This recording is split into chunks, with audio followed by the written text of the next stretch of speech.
উচ্চতর পরিষদের নারী নেত্রী ফাতেমা তাসনিন।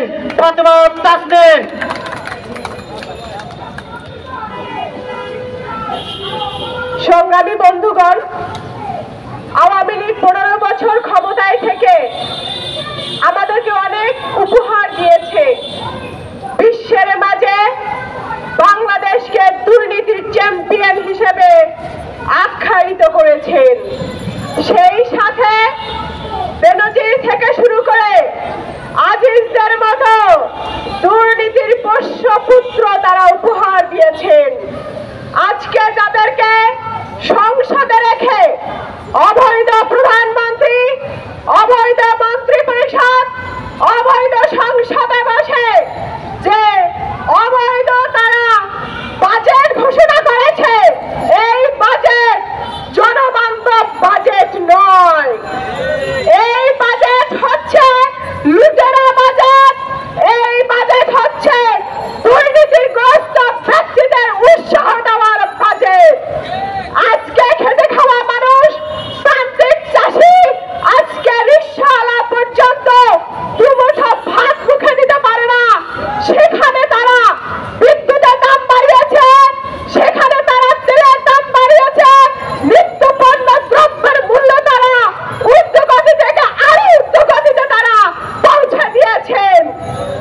আজকে সাধারণ মানুষ সামান্য মোবাইলে কথা বলবে, মোবাইলের কাজ কি পচনশীল সেটি কেন মোবাইল কোম্পানির অপারেটররা 3 দিন 24 ঘন্টা মেয়াদ দিবে সেটি দেখার কেউ নেই।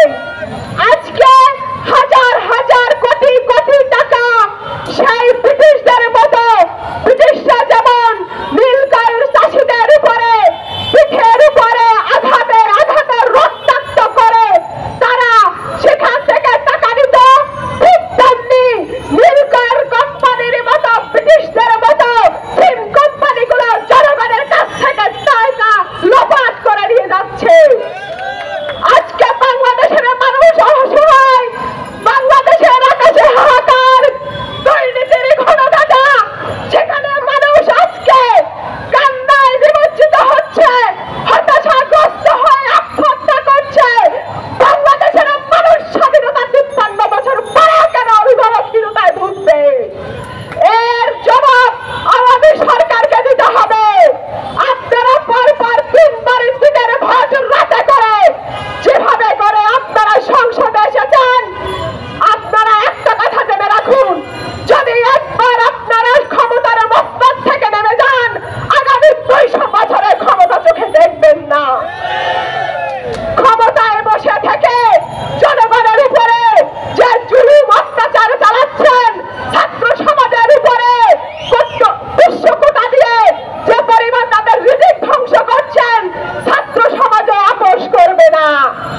পরিশেষে একটি কথা বলতে চাই, বেনজিরদের ইন্টারপোলের মাধ্যমে বাংলাদেশে এনে জনসম্মুখে জনতার মঞ্চে দাঁড়িয়ে তাদেরকে ফাঁসির আদেশ কার্যকর করতে হবে। তাদেরকে এমন শাস্তি দিতে হবে, তাদের শাস্তি দেখে যেন অন্যরা দুর্নীতি করতে ভয় পায়। দুর্নীতি দমন কমিশনকে বলতে চাই, আপনারা দুর্নীতির মা হয়ে ওখানে বসে আছেন। আপনারা যদি দুর্নীতি দমন করতে অক্ষম হন, আপনারা সেই দপ্তর থেকে আপনারা জানান, অন্যথায় যুব অধিকার পরিষদ, ছাত্র অধিকার পরিষদ, গণ অধিকার পরিষদের ব্যানারে আপনাদের এই দুর্নীতি দমন কমিশনকে ঘাও কর্মসূচি আমরা দিব। সকলে